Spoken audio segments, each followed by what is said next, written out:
nome é Jordana, eu sou nutricionista. Hoje eu vou falar um pouquinho sobre um tema que eu amo conversar, que é em relação à amamentação. E quando a mulher ela está amamentando, é muito comum ela ter muitas dúvidas e muitas outras pessoas também costumam conversar e falar sobre a sua dieta. Então, de certa forma, assim, dar palpites, alguns certos, outros errados. Então, eu vim aqui para conversar um pouquinho o que que é mito, porque a gente sabe, né? Escolhi alguns mitos aqui, que são os que eu mais escutei na minha prática profissional e até na minha experiência como mãe, né? E alguns fatos também que são verdades para a gente conversar. Então, se eu não me engano, eu escolhi 10 mitos e verdades para a gente conversar. Mas a aula está aberta. Quem quiser perguntar, tirar dúvida, a gente vai conversar e construir, né, uma conversa mesmo para a gente. Porque muitas vezes a mulher ela tem outras dúvidas que não vão estar abordadas na aula, tá bom? Então, sinta-se à vontade para participar. Também no final eu vou deixar meu e-mail. Quem quiser também pode mandar mensagem e a gente pode conversar. E-mail, se tiver algumas dúvidas. E posso enviar também as referências que foram utilizadas para elaborar essa aula, tá bom? Que estão no final da referência, da aula. O que acontece?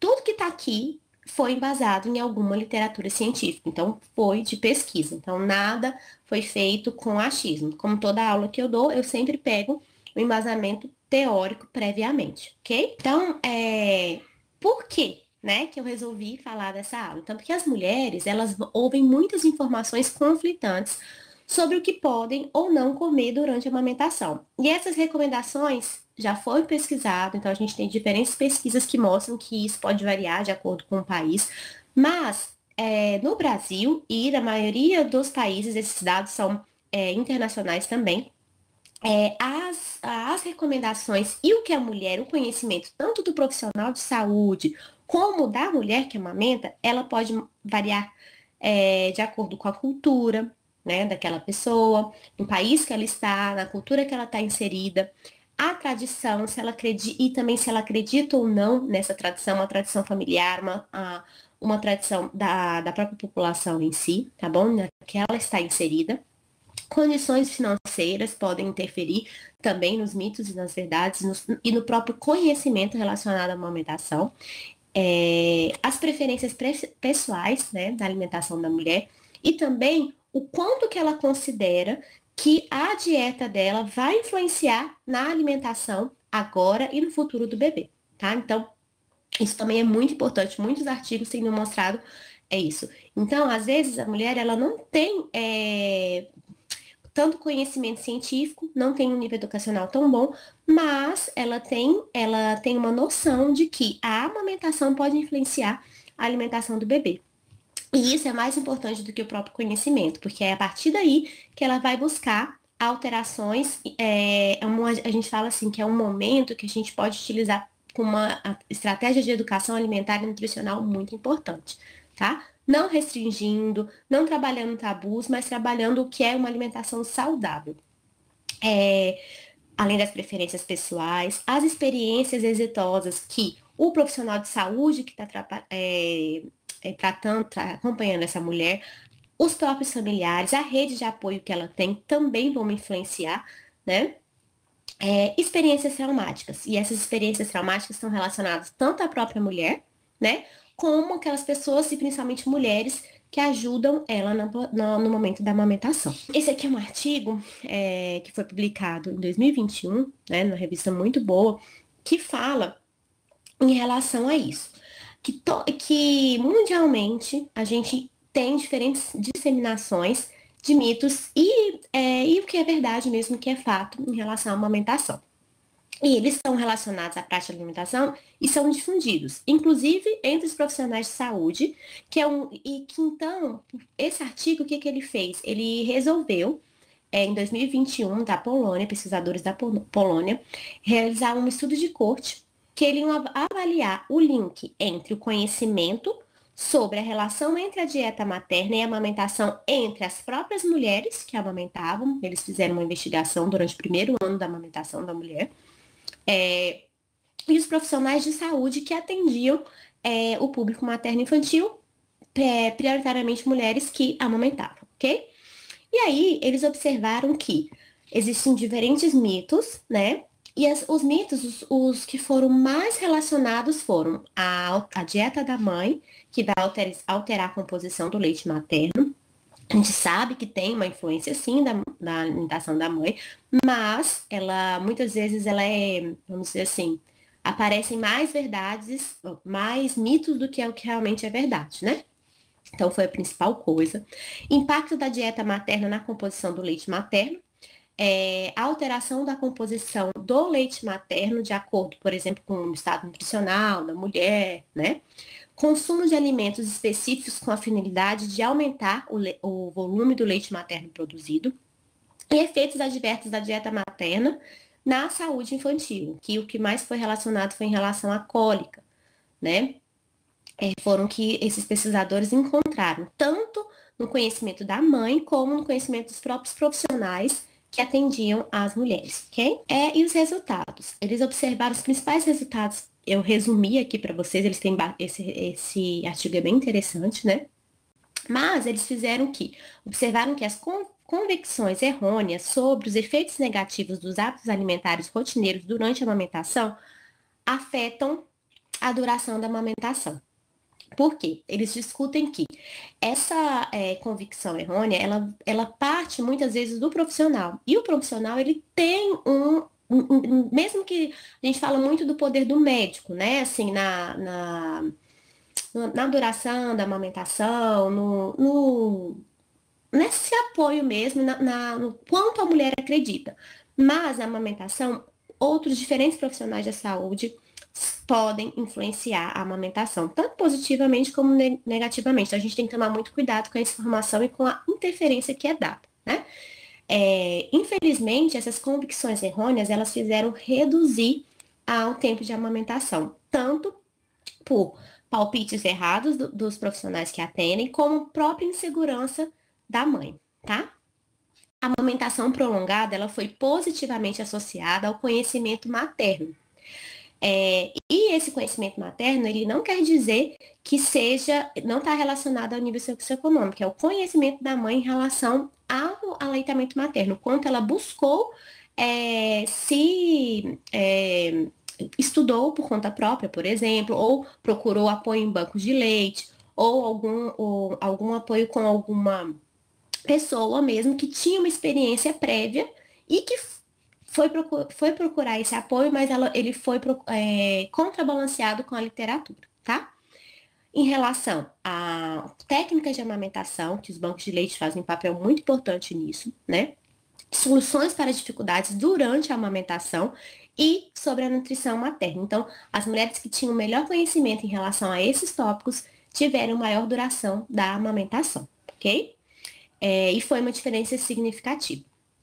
Além disso, seguir uma dieta de eliminação, restrição, foi diretamente relacionada à redução da duração da amamentação. Ou seja, quanto mais restritiva era a dieta da mulher, maior era a chance dela reduzir o tempo da amamentação. E essa dieta de eliminação, na maioria das vezes, ela foi orientada de maneira errada, sem necessidade. A gente sabe que existem alguns casos que a mulher ela precisa ter uma dieta de eliminação, uma restrição, por exemplo, em casos de alergias alimentares, mas em muitos outros casos isso não é necessário. O que a gente indica é uma alimentação adequada, né? Então, reduzindo aí, interferindo negativamente na duração, no tempo da amamentação. Médicos staffs, então, que responderam o questionário não tiveram diferença significativa quanto ao conhecimento correto relacionado às práticas de amamentação e dieta materna, quando comparado com as próprias mães que foram atendidas. Então, não teve uma diferença significativa entre os dois públicos, que foi um resultado que me chamou muita atenção. E os próprios pesquisadores, eles refletem a necessidade de uma educação em todos os níveis, né? Influência da experiência pessoal, influenciou bastante no tempo da amamentação, e se a mulher teve ou não um aconselhamento correto diante da importância do aleitamento materno, exclusivo e continuado, tá? Uma maior conscientização dessas relações podem ter um efeito positivo nas escolhas dietéticas maternas, sendo que a gente sabe que nós temos a importância do primeiro mil-dia, tanto na uma estratégia de educação alimentar e nutricional para a mãe, mas também para a família e para a criança, né? Também a questão de uma orientação de suplementação quando necessário e de maneira adequada, e aconselhamento nutricional de alta qualidade como parte dos cuidados médicos de rotina. Então, isso aqui tem que ser estratégias que os próprios pesquisadores falam que têm que ser intensificadas para melhorar a qualidade e a duração do aleitamento materno e a qualidade do atendimento prestado às mulheres. Então vamos falar, né, um pouquinho de alguns mitos e fatos que estão muito hoje em dia em prática quando a gente fala da dieta da mãe que amamenta, ok? Primeiro, o leite materno é diretamente afetado pelo que a mãe come. O que você acha? Eu até coloquei aqui.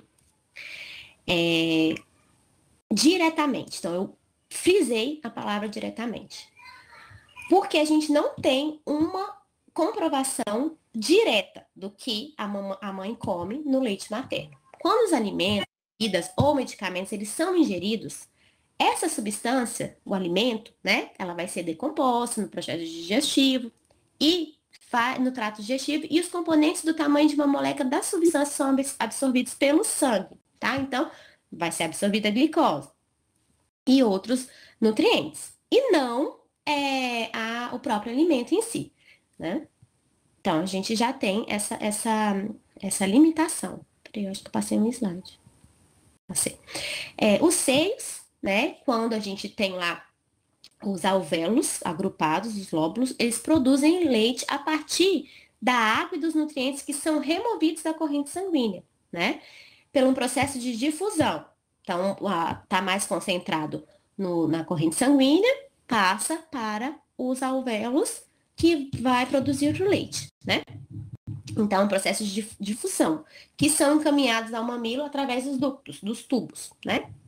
Então, ele não tem um efeito, o leite materno ele não é feito diretamente da comida. Vai depender mais, por exemplo, da produção hormonal, de como que está a produção hormonal dessa paciente, por exemplo, quando a gente fala em quantidade, né? E como que está também os tubos, os ductos que vão fazer com que haja o escoamento do leite. Então, por exemplo, existem casos que a mulher ela tem uma produção de leite, mas ela teve muitos tubos, muitos ductos que foram rompidos. E aí ela tem uma produção, ela pode ter até uma mastite, mas ela não consegue escoar esse leite. E outras vezes também, por formação de pedras, assim, digamos, que vão obstruir, dificuldade, precisa dessa massagem, que muitas vezes os bancos de leite eles têm essa orientação especializada para a mãe, né? Ensinam como é feita a massagem para facilitar a ordenha. Mas, de maneira geral, o leite materno não é diretamente afetado pelo que a mãe come, ok? A difusão explica como as drogas e outras substâncias estranhas entram no leite, que são substâncias pequenas. Então, em relação a isso, nós temos sim várias substâncias, por exemplo, o álcool, a cafeína, que podem passar para o leite, mas elas são substâncias pequenas e não um alimento em si, tá? Muitos fatores influenciam se ou em que quantidade uma substância realmente entrará no leite.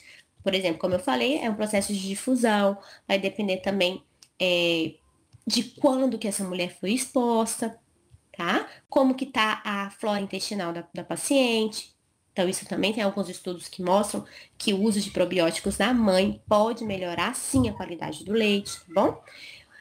O leite materno, ele vai mudar ao longo do tempo em sincronia, tá? Isso sim, isso é muito importante a gente saber. Então, a gente tem o colostro, a gente tem o leite maduro, então a gente fala da questão de esvaziar primeiro uma mama, depois outra mama, porque tem uma diferença na composição do leite do primeiro momento e o leite no final. E esse leite do final, ele é mais rico em gordura, tá?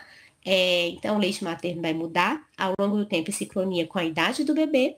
E também, por exemplo, se for um bebê prematuro, tem alteração também no leite materno, querendo dizer o tanto que esse leite foi feito especificamente, é uma sincronia entre a mãe e o bebê, né?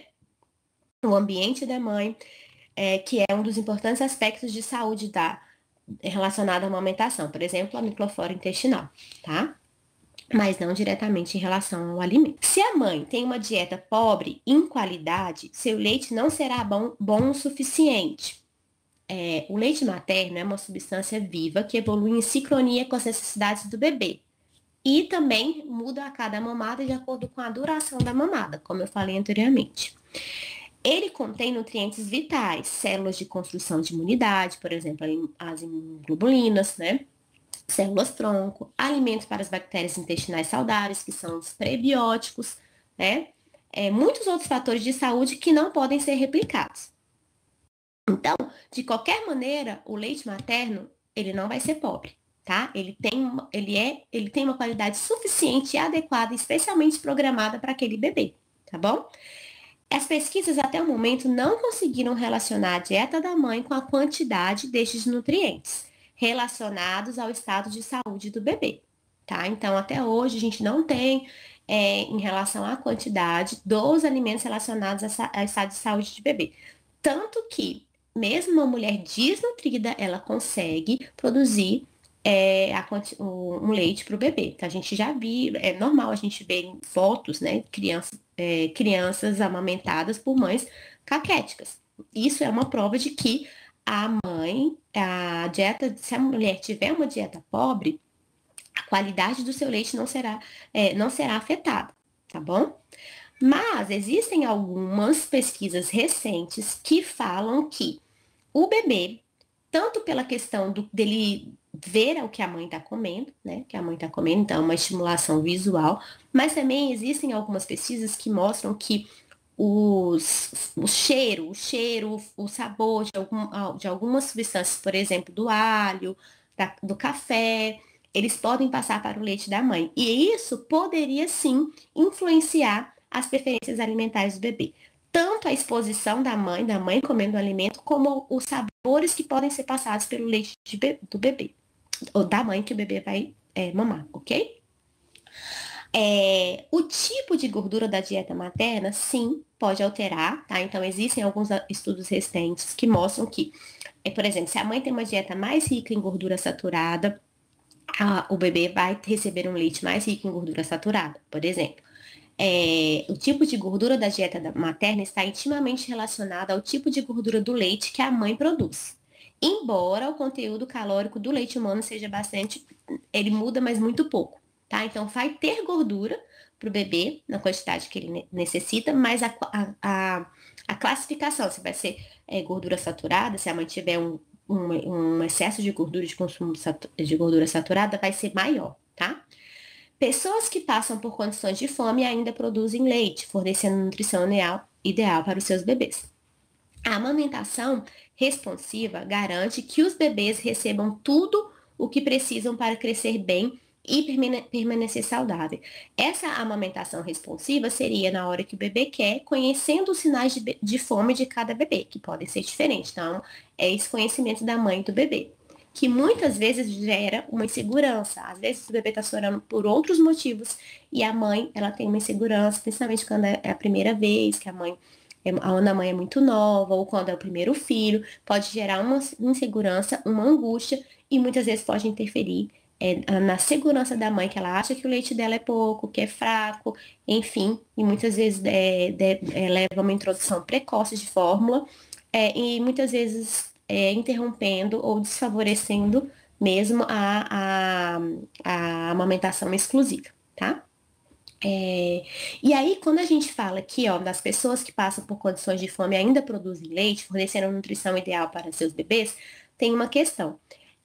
A questão que acontece é que quando a mãe ela está em condição de fome, existem alguns hormônios que podem sim interromper a amamentação, mas está muito mais relacionado ao estresse, à desidratação, do que a própria desnutrição da mãe. Então, uma mãe, se tem uma dieta pobre em qualidade, o leite dela não será afetado, ok? Cuidar e alimentar um bebê com o seu próprio corpo pode consumir muita energia, né? Então a gente fala, até a questão de muitas mães falam que sentem muito mais fome durante a amamentação do que durante a própria gestação, tá? E o corpo pode consumir muita energia. Então, comer uma variedade de alimentos nutritivos e energéticos sempre que possível pode ajudar a otimizar sua própria saúde e suas reservas de energia, né? Porque a gente sabe que além dessa demanda para a produção do leite materno, tem a questão da própria demanda para o cuidado desse recém-nascido, né? Quanto mais apoio a mulher tem, ok, mais tranquilo, mas muitas vezes é mais a mãe que acontece. Então, isso pode gerar um cansaço. E ter uma alimentação balanceada, adequada, rica em energia e em nutrientes, frutas, legumes e verduras, garantindo um bom funcionamento intestinal, alimentos prebióticos, vai ajudar de maneira a garantir a saúde da mãe e também repondo as energias dessa mulher, ok?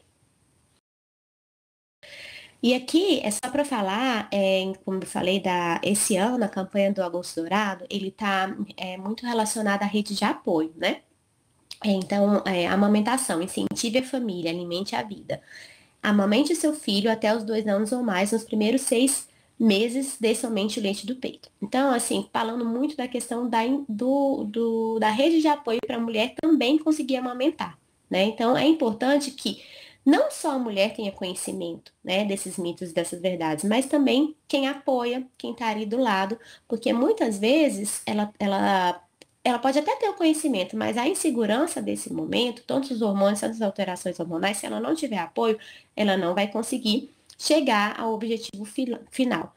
Muitas mulheres também não desejam amamentar. Isso é um direito de cada mulher, é claro.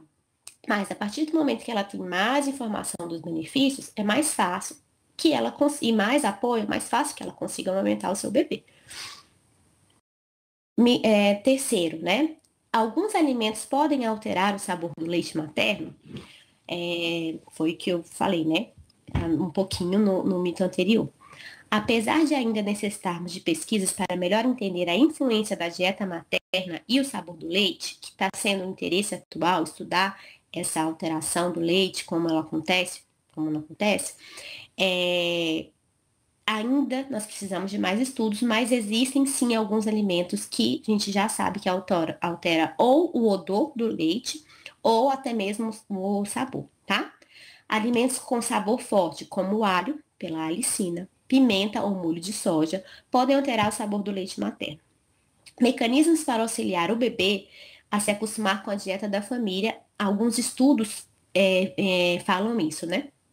Que isso seriam possíveis mecanismos para auxiliar o bebê durante o processo de amamentação a se acostumar com a dieta da família antes de começar a introduzir os alimentos sólidos. No meu entendimento, como nutricionista da área materna infantil, é que muito importante, mais importante até do que falar dessa questão do aleitamento materno, até porque tem muitas mães que, infelizmente, por diversos motivos, ou porque não quiseram, ou porque não conseguiram amamentar, também que essa criança ela seja disposta a, por exemplo, no momento da refeição da família, desde muito pequena, porque aí ela vai ver, tem que ser um momento prazeroso, um momento como é que se fala, de calma, de conversa, de troca de experiência entre a família, um momento de amor, porque a refeição ela tem que ser um momento de amor. E com isso, o bebê já vai aprender, né? E o que tem no prato da mãe é mais fácil do bebê aceitar, do pai também, né? Dos irmãos, enfim. Então, é mais importante do que a gente falar no sabor, a gente falar desse exemplo que a própria mãe e os familiares, né? Toda a família sentada à mesa, a importância disso, ok? Os bebês já começaram a se acostumar com os sabores durante a gravidez quando engole a líquido amniótico. Então, isso aqui já está comprovado desde de 1992, esse é um estudo muito antigo da Clinical Nutrition, que mostra que o líquido amniótico também pode passar os sabores para o bebê. Então, desde a barriga da mãe, e esses e outros estudos reforçam a importância dos 1.000 primeiros dias de vida, que já conta desde quando o bebê está lá na barriguinha da mãe, né, para a gente priorizar uma estratégia de educação alimentar e nutricional, né? Então, uma reflexão: as crianças adquirem os hábitos e preferências alimentares de sua família gradualmente. Então, é importante a gente lembrar disso, lembrar que é gradual, né? E o que se faz no dia a dia. Leite materno protege contra as toxinas? Sim, é verdade. Há muitas evidências de que a amamentação desempenha um papel na atenuação e reversão da exposição a subtratos neurotóxicos, incluindo alguns tipos de metais, por exemplo, chumbo e mercúrio, tá? Por quê? Porque o leite materno ele contém muitas substâncias protetoras, por exemplo, o cérebro, incluindo selênio, glutationa, vitamina E, cisteína, triptofano, colina, taurina, proteína C, 100B, ácido salicílico, ácidos graxos poliinsaturados, todas essas substâncias que existem no leite materno, elas são capazes de ajudar tanto na proteção normal, como também podem se ligar a esses metais e fazer com que haja uma menor absorção, tá? E aí, isso aqui é um pedaço do artigo que eu tirei, eu até coloquei o link dele aqui, só clicar que a gente consegue baixar, que fala que o leite humano ele é 80% de whey protein, né? Que ele aumenta a produção endógena da glutationa, né? E ela é um antioxidante com muitos papéis importantes na detoxicação e também na imunidade do bebê, tá bom? E aí, também, esse próprio artigo, ele fala que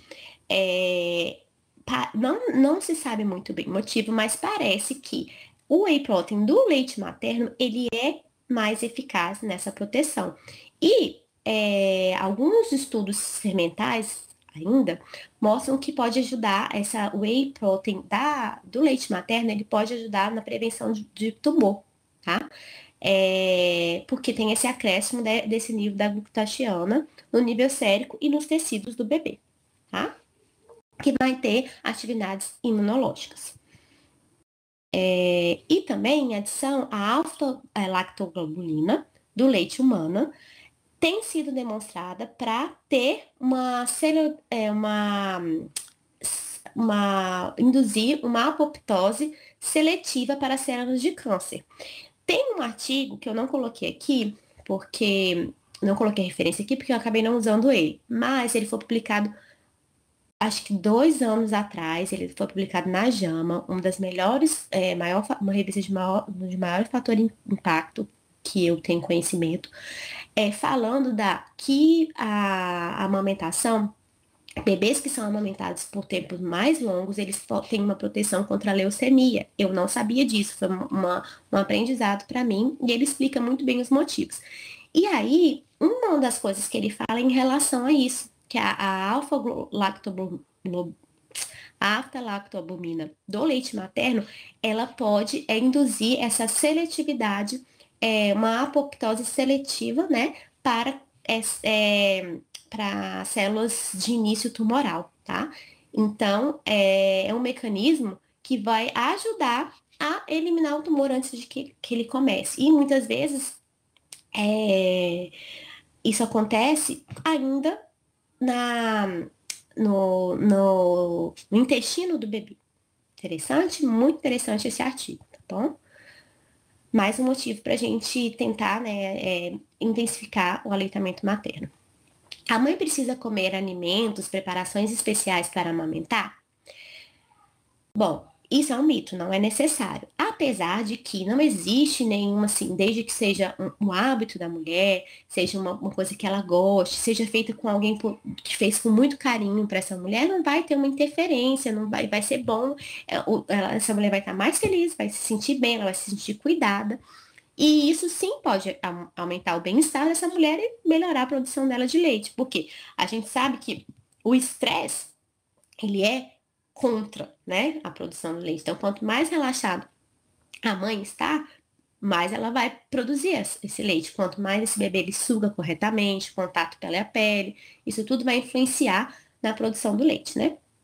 Mas a produção de leite, ela é garantida pela retirada, remoção do leite materno da mama. Então, a sucção do bebê, por exemplo, uma prova disso é que quando a gente ordenha o leite, eu ordenhei muito tempo, Quando a minha filha, uma das minhas filhas, no caso, estava mamando numa mama, eu colocava a maquininha para tirar na outra mama. Porque era muito simples, era muito fácil, saía muito, muito mais rápido. Por quê? Porque ela estava mamando. O processo de sucção e esse contato pele a pele com o bebê, ele é muito maior. É a melhor coisa para a produção de leite. Tanto que existem muitas mães que chegam no consultório ansiosas, porque quando elas vão sugar com a bombinha, elas não produzem tanto leite e ficam, ai, mas eu não tenho leite. Não, é totalmente diferente, né? O processo de sucção do bebê da bombinha, né? É um processo, tem toda aquela liberação hormonal, é muito diferente, tá? Então, mas o fato dela comer um alimento especialmente planejado para ela não vai interferir. Vai ser até bom, porque ela vai estar nessa sensação de bem-estar, tá? Mas não é obrigado. Não existe comprovadamente um alimento que vai melhorar o leite. A hidratação é importante, apesar de, em situações normais, não produzir a produção. E muitas mães têm mais sede, aumenta o consumo naturalmente de água pela própria necessidade da hidratação. A maioria das vezes, a restrição baixa produção de leite materno ocorre por razões físicas, por exemplo, ou aquela ruptura dos ductos, por exemplo, que aí o próprio organismo, primeiro ela pode ter uma mastite, porque estava produzindo muito, mas não estava tendo como escoar.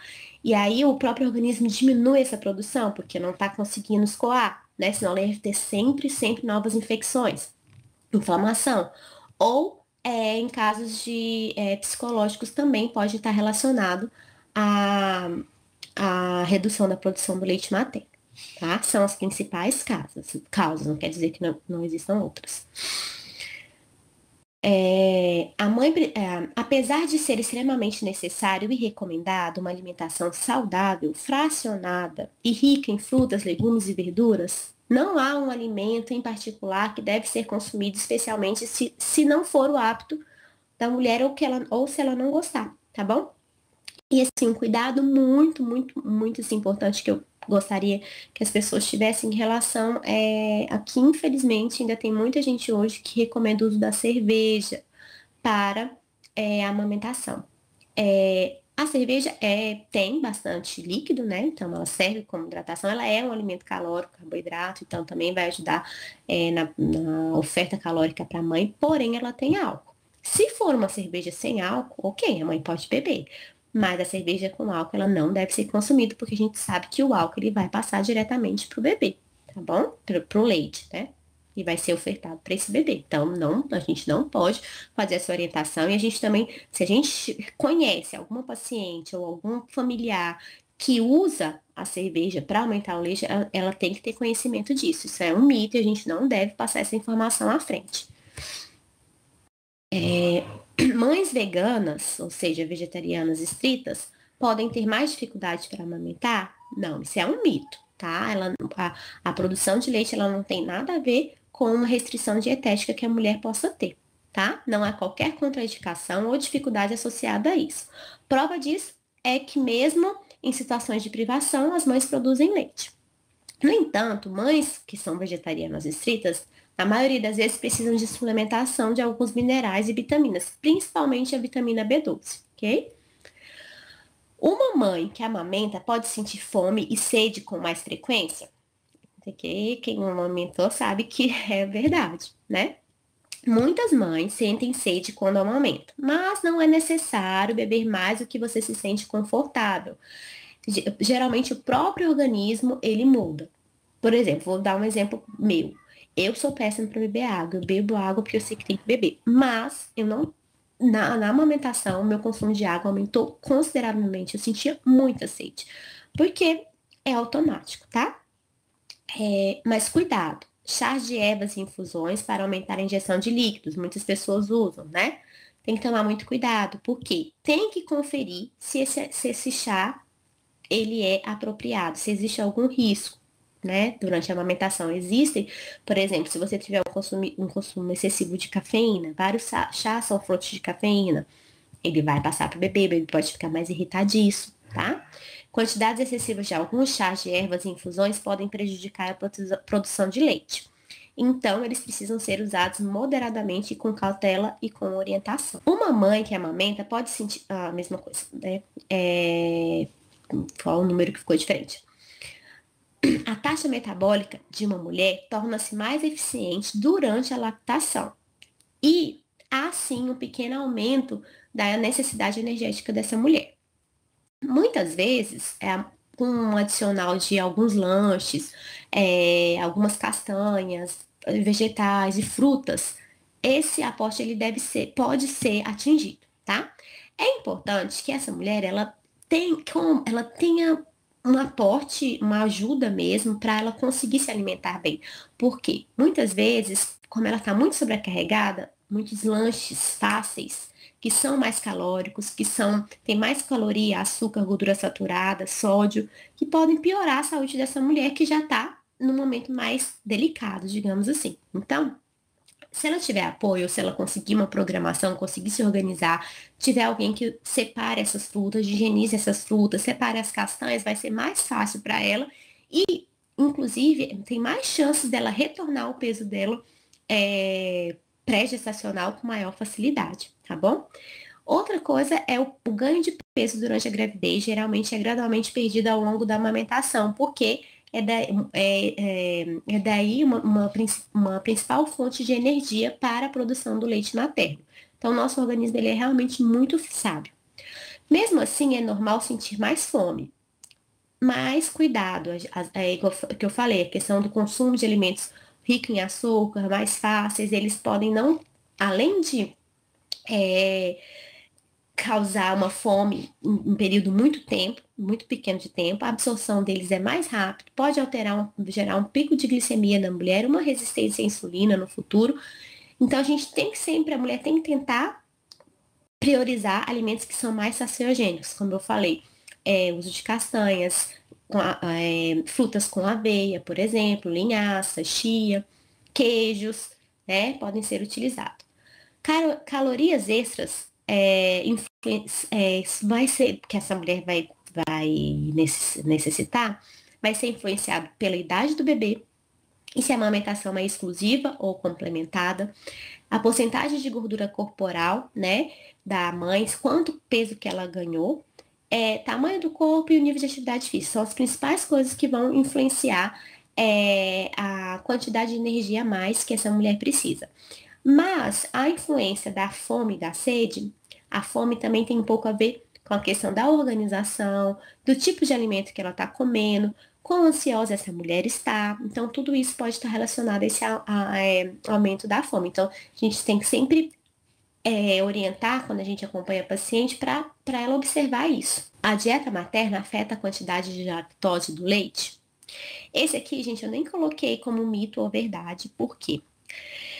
O corpo, ele vai fabricar a lactose exclusivamente para o bebê, né? E a lactose, quando o bebê é classificado ainda como lactente, ela é a principal forma e ela é essencial para o desenvolvimento cerebral do bebê.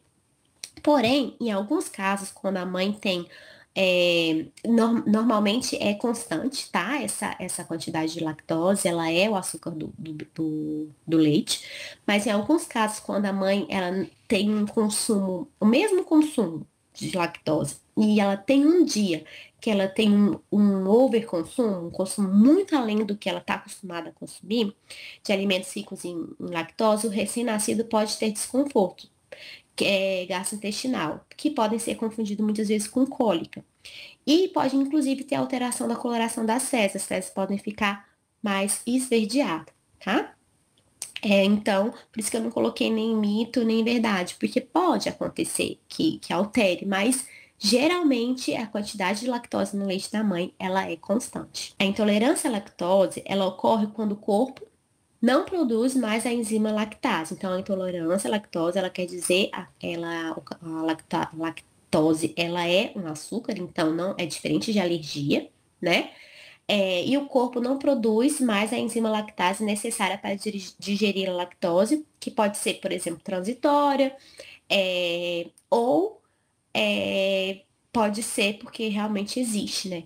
Então, ela, a lactose ela é o principal carboidrato do leite. Então, hoje em dia, a gente está tendo muito mais diagnósticos de intolerância à lactose. Quando ocorrem lactentes, geralmente a intolerância à lactose ela é congênita, ou seja, uma deficiência de herança genética, que acomete recém-nascidos nos primeiros dias de vida e ela é muito rara, tá? Mas acontece. E tem mais grave ainda o caso de galactosemia, que eu não vou falar muito aqui, mas existe.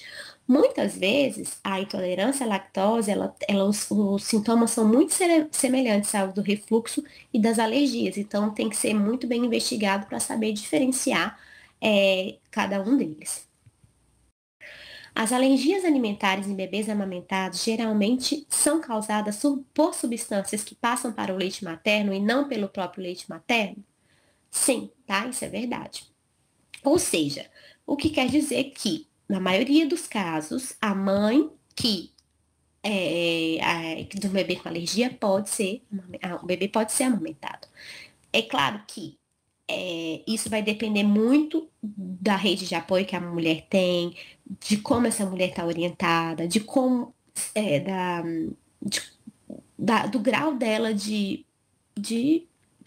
vontade, de bem-estar para restringir os alimentos da dieta dela. E também depende do grau da alergia do bebê, porque existem alergias que são tão graves que a mãe não pode nem usar cremes, por exemplo, que tenham traços dessas substâncias. E o bebê também não pode usar cremes que tenham traços, tá? Então, vai depender. Ou seja, se o bebê possui alergia a alguma proteína, não é necessário parar a amamentação.